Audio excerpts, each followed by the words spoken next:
Ternyata mereka berangkat berbondong-bondong, berduyun-duyun untuk bersimpuh sujud di hadapan Allah Jalla Jalaluhu Tabaraka wa Ta'ala. Untuk apa engkau ingin dikembalikan ke dunia sementara datang panggilan Allah yang kedua telah tiba? Maka kesibukan mereka hanya ada dua saja. Kalau mereka tidak sibuk dengan nikmat kubur, pasti dia akan sibuk dengan azab kubur.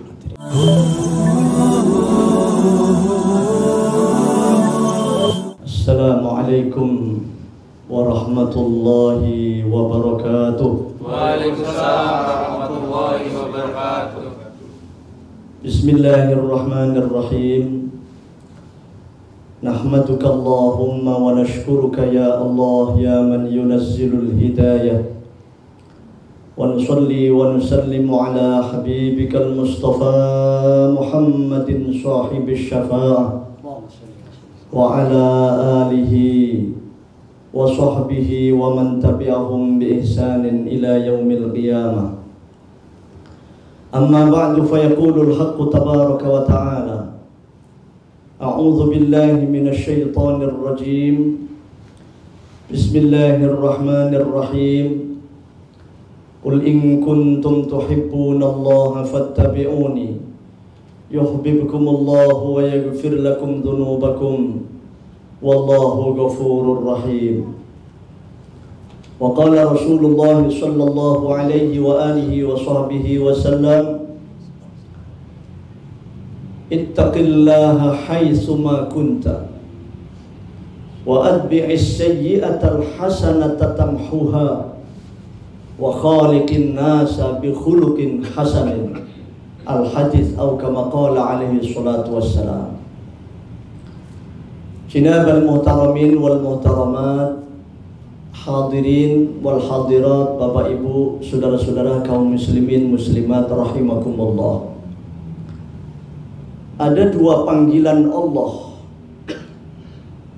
dalam kehidupan umat manusia, yang mana ketika panggilan yang pertama min qibalir Rahman, dari arah Allah Ar-Rahman tersebut, bermacam-macam reaksi manusia untuk menyambutnya.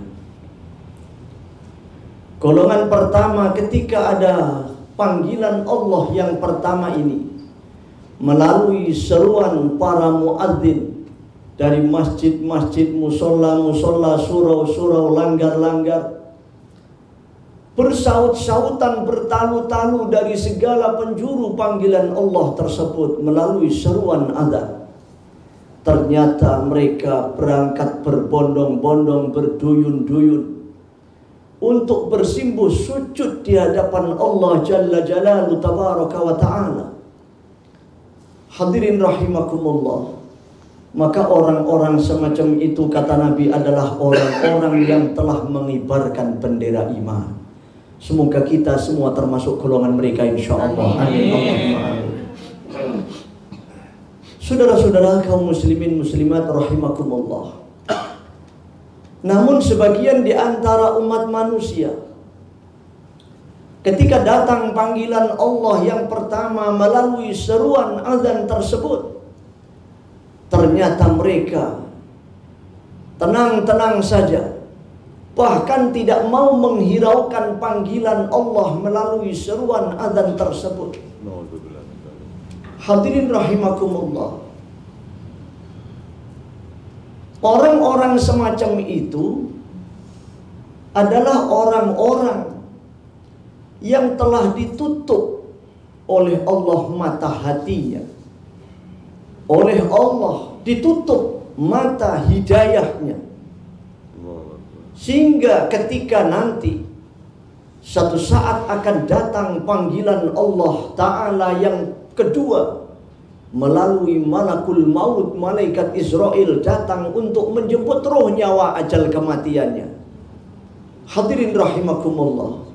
Orang-orang yang telah hari-hari siang malam latihan memenuhi panggilan Allah minimal 5 kali sehari semalam untuk bersimpuh sujud di hadapan Allah, memenuhi panggilan seruan azan, ketika datang panggilan Allah yang kedua melalui malakul maut, mereka senantiasa akan mendapatkan keberuntungan. Hadirin, sementara orang-orang yang ketika datang panggilan Allah yang pertama melalui seruan azan tersebut mereka tidak mau menghiraukan, maka ketika datang panggilan Allah yang kedua melalui malakul maut, malaikat Israel alaihi salatu wassalam, maka dia akan dalam keadaan kebingungan. Hadirin, hatta idza jaa ahadahumul mautu, tatkala telah datang kepada mereka ajal kematian, mereka pun mengatakan, qala rabbirji'un, ya Rabb, kembalikan kami ke dunia. Ketika mereka ditanya, untuk apa engkau ingin dikembalikan ke dunia sementara datang panggilan Allah yang kedua telah tiba? Mereka mengatakan, la'alli a'malu sholihan, ya Rabb, kami akan beramal soleh. Yang mana fima taraktu, ketika kami masih berada di dunia, kami telah tinggalkan semua itu. Apa jawaban Allah? Hadirin wal hadirat rahimakumullah, kalla, tidak bisa. Ketika manusia telah bergeser meninggalkan dunia, memasuki fase berikutnya yaitu alam barzakh, mereka sama sekali tidak akan bisa untuk kembali menunaikan amal-amal soleh yang mereka tinggalkan, saudara-saudara. Untuk itulah hadirin wal hadirat rahimakumullah, Allah Ta'ala tegaskan, kalla, tidak bisa. Innaha kalimatun huwa qailuha wa min waraihim barzakhun ila yaumi yub'atsun.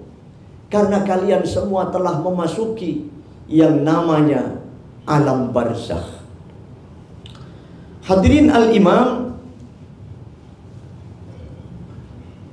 Al-Faqih Abul Laits As-Samarqandi rahimahullah, yang disitir oleh Al-Imam Ibnu Athaillah Shahibul Hikam, beliau mengatakan bahwa tatkala seseorang ketika masih berada di dunia, berbagai macam kesibukan-kesibukan, bahkan ditawarkan oleh Allah, faman syaa falyu'min wa man syaa falyakfur.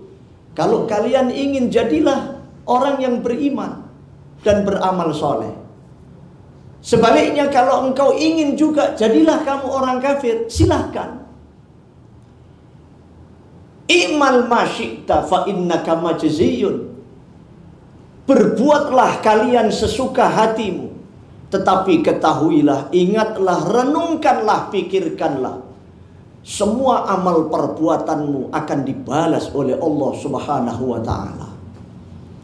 Tetapi saudara-saudara sekalian, hadirin wal hadirat rahimakumullah, tatkala seseorang telah memasuki fase berikutnya yaitu alam barzakh, maka kesibukan mereka hanya ada dua saja. Kalau mereka tidak sibuk dengan nikmat kubur, pasti dia akan sibuk dengan azab kubur. Al-Imam Ibnu Athaillah mengatakan, man arada ayyan jua min azabil qabr fa'alaihi ayyulazima arba'ata asya. Barang siapa ingin diberikan keselamatan oleh Allah dari sibuknya azab kubur, maka hendaklah orang tersebut berpegang teguh atas 4 perkara. Selain daripada itu, beliau mengatakan wa yajtaniba arba'ata asya. Hendaknya seseorang itu menjauhi 4 perkara. Berpegang teguh terhadap 4 perkara, dan hendaknya menjauhi, menghindari, meninggalkan 4 perkara. Apa itu 4 perkara yang harus senantiasa dipegang teguh dengan sekuat tenaga selama berada di dunia, Sehingga satu saat nanti ketika sudah memasuki fase berikutnya di alam barzakh, mereka akan sibuk dengan nikmat kubur, diselamatkan dari sibuk azab kubur. Fal'ula ayyalzamaha alal muhafadzah bis salawatil khams. Maka yang pertama yang harus dipegang teguh, disibukkan dirinya untuk menjaga sholat 5 waktu, terutama ditunaikan dengan berjamaah. Hadirin wal hadirat rahimakumullah. Bagi orang-orang beriman, perintah-perintah Allah bukan hanya ditunaikan yang fardu-fardu saja, tetapi yang sunnah-sunnah akan disempurnakan. Bagi orang-orang beriman, untuk meninggalkan larangan Allah bukan hanya yang haram-haram saja, tetapi yang makruh-makruh pun ditinggalkan dengan sempurna. Maka hal itu, hadirin rahimakumullah, nanti akan menjadi asbab Allah Ta'ala akan menyelamatkan mereka ketika mereka berada di alam kubur, selamat dari azab kubur. Itu yang pertama. Kemudian yang kedua, wassadaqah. Manakala seseorang ingin mendapatkan keselamatan, dibebaskan dari azab kubur ketika mereka berada di alam barzakh, hendaklah mereka sewaktu hidup di dunia untuk senantiasa memperbanyak amalan-amalan bersedekah. Hadirin rahimakumullah, mungkin kalau sekedar infak bagi yang sudah terbiasa itu perkara mudah. Mungkin kalau sekedar sedekah bagi orang yang sudah terbiasa itu perkara mudah. Tetapi tatkala sudah berkaitan dengan sesuatu yang dia cintai, maka mau tidak mau harus ada pengorbanan. Maka di dalam surat Ali Imran Allah Ta'ala berfirman, lan tanalul birra hatta tunfiqu mimma tuhibbu. Kalian belum akan mendapatkan bir, derajat yang tinggi luhur di hadapan Allah, sehingga kalian mau menginfakkan. Para mufassir menjelaskan anfaqa yunfiku, kalimat yunfiku itu diartikan sebagai pengorbanan, karena berkaitan dengan sesuatu yang dia cintai. Kalau cuma sekedar memberi, mungkin perkara mudah bagi yang terbiasa. Sekedar bersedekah, berinfak, perkara mudah bagi yang terbiasa. Tetapi kalau sudah berkaitan dengan sesuatu yang dia cintai, ini harus disertai dengan pengorbanan. Hatta tunfiqu mimma tuhibbun, sehingga kamu mau mengorbankan apa saja yang kalian cintai. Hadirin wal hadirat, Bapak Ibu, saudara-saudara kaum muslimin muslimat rahimakumullah. Satu contoh, ketika kita dalam keadaan perut lapar, kita punya saudara perut lapar juga, tidak punya apa-apa, yang kita miliki hanya nasi 2 bungkus. Bungkus yang sebelah kanan lauknya enak, sementara bungkus yang sebelah kiri lauknya tidak enak. Kira-kira yang diberikan kepada orang lain, bungkusan yang ikannya enak, lauknya enak, atau lauknya yang tidak enak? Yang tidak enak. Ini manusiawi, lumrah. Masih lumayan, mau berbagi. Itu derajatnya bersedekah atau berinfak. Perut lapar, punya saudara perut lapar juga, ada nasi 2 bungkus, satunya lauknya enak, satunya yang tidak enak. Sekedar berinfak, berbagi, bersedekah. Yang tidak enak diberikan kepada orang lain, yang enak dimakan sendiri. Tapi menurut konsep Al-Quran, orang semacam ini masih masuk kategori orang yang bakhil, orang yang pelit. Kenapa? Karena sesuatu yang dia cintai belum mau dikorbankan untuk orang lain. Lumrahnya kebiasaan manusia mencintai yang enak, tidak mencintai yang tidak enak. Sesuatu yang disenangi, yang dicintai, ini berat untuk dilepaskan. Kalau cuma sekedar memberi yang tidak enak, memang dia tidak suka. Diberikan mudah saja. Tetapi ketika sesuatu ini dia cintai, tidak mudah hadirin. Maka Allah berfirman, lan tanalul birra hatta tunfiqu mimma tuhibbun. Kamu belum mendapatkan bir, derajat yang tinggi di hadapan Allah, sehingga kamu mau mengorbankan apa yang kamu cintai. Perut lapar. Punya saudara perut lapar juga. Nasi 2 bungkus. Satunya lauknya enak, satunya lauknya tidak enak. Kira-kira diberikan kepada orang lain yang enak atau yang tidak enak? Masih bertahan ini? Masih. Oh. Tapi kan ada ini, Ustaz. Tinggalkan yang jelek, ambil yang bagus. Oh gitu. Ini babnya lain. Babnya lain. Ini babnya bersedekah. Ketika kita mau menekan kecintaan kita, sebagaimana dahulu para sahabat, wa yu'siruna ala anfusihim walau kana bihim khasasah. Para sahabat radhiyallahu taala anhum ajma'in, mereka mementingkan orang lain walaupun dirinya sendiri membutuhkan. Bagaimana kisah seorang sahabat 3 orang dalam keadaan sakaratil maut. Ketika ditawarkan air minum, mereka ketiga-tiganya dalam keadaan kehausan. Karena mereka berada di medan tempur saat berada di medan Uhud.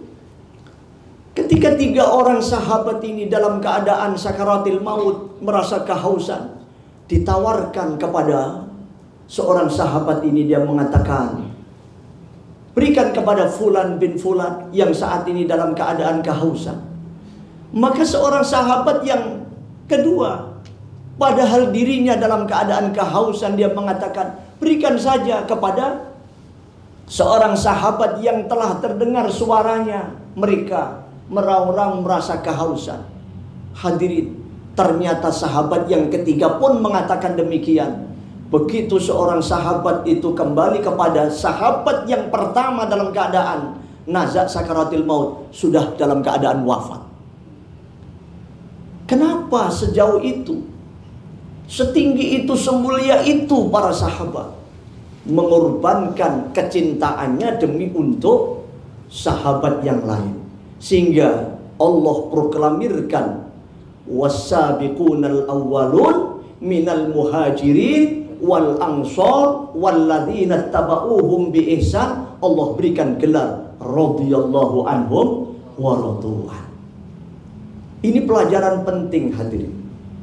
Maka orang yang mau bersedekah semacam itu, itulah nanti yang menjadikan asbab Allah akan selamatkan dari azab kubur. Semoga kita termasuk golongan mereka insyaallah. Amin. Kemudian yang ketiga, para hadirin, saudara-saudara kaum muslimin muslimat rahimakumullah, beliau mengatakan wa qiraatul Qur'an. Barang siapa ingin diselamatkan dari azab kubur, bebas dari azab kubur, karena hanya ada 2 saja kesibukan orang yang berada di alam kubur.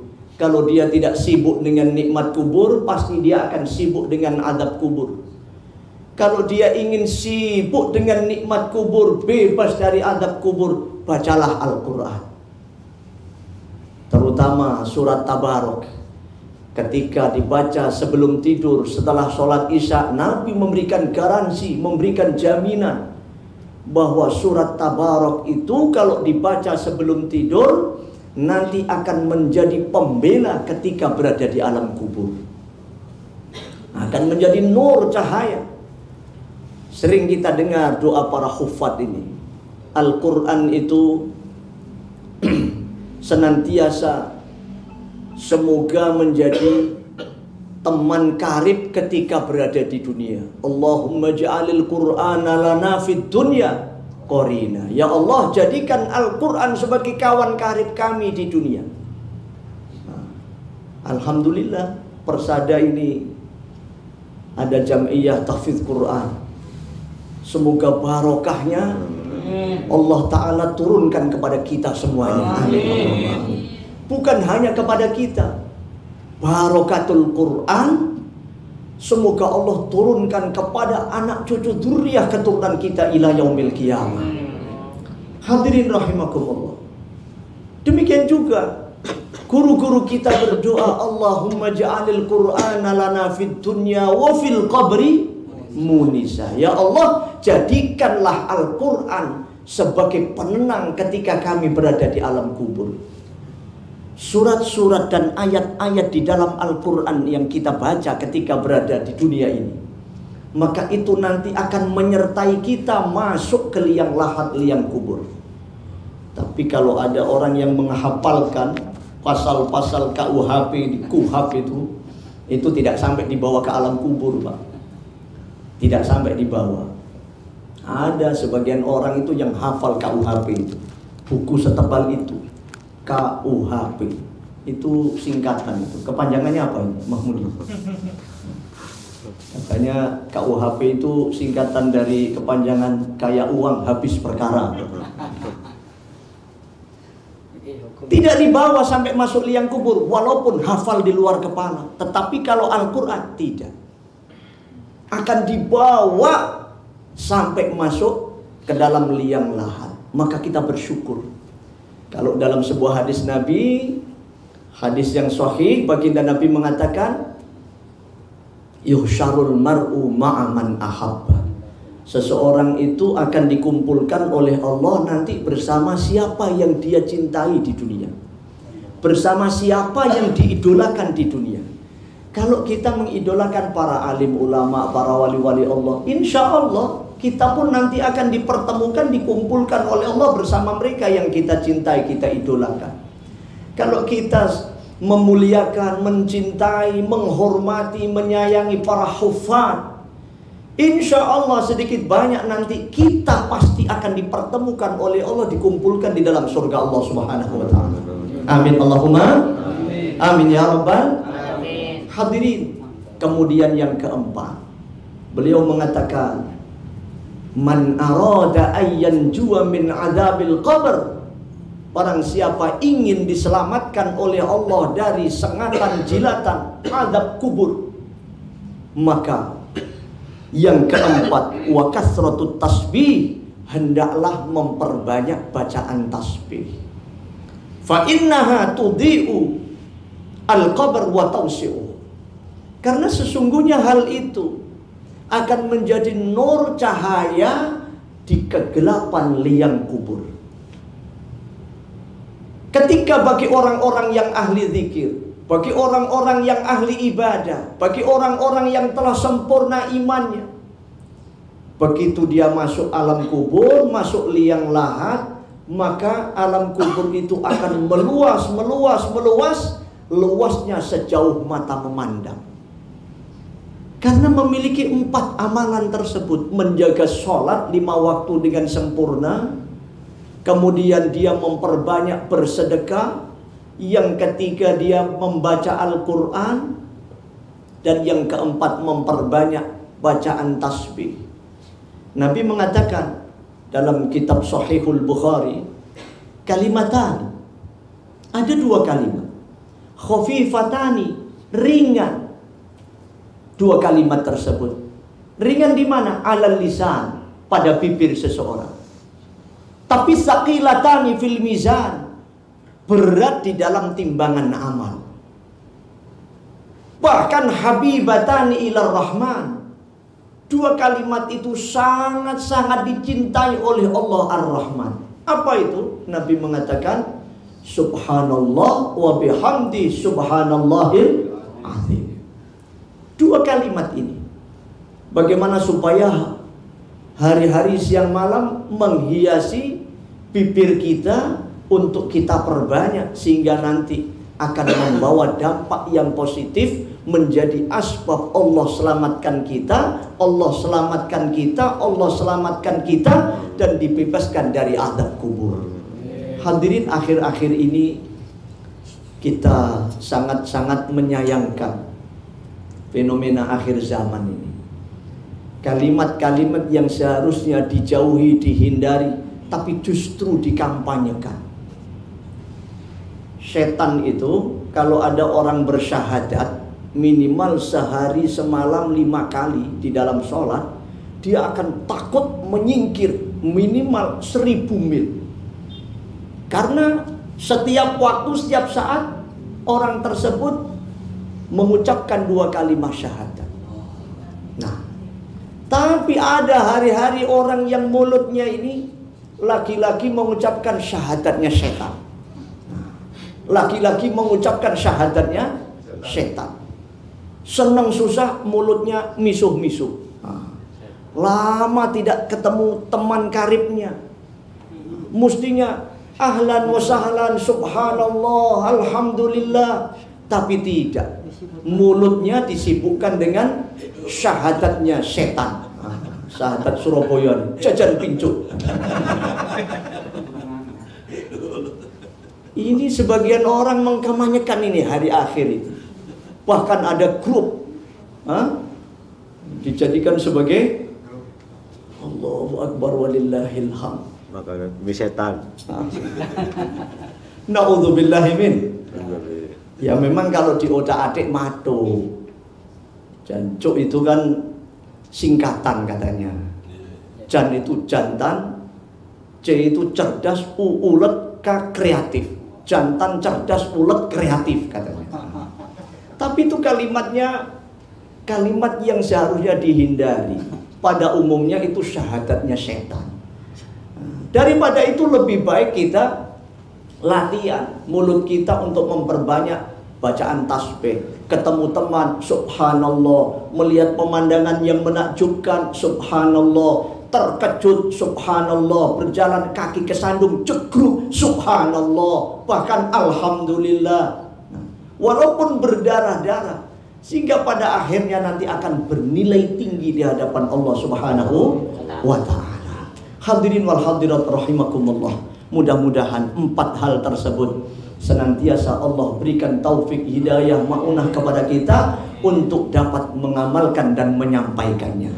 Demikian yang dapat saya sampaikan. Mudah-mudahan ada guna dan manfaatnya. Insyaallah ala hadhihi niyyah wa ala kulli niyyatin salihah. Hadanallahu wa iyyakum ajma'in. Waffaqanallahu lima yuhibbu wa yardah. Wassalamualaikum warahmatullahi wabarakatuh.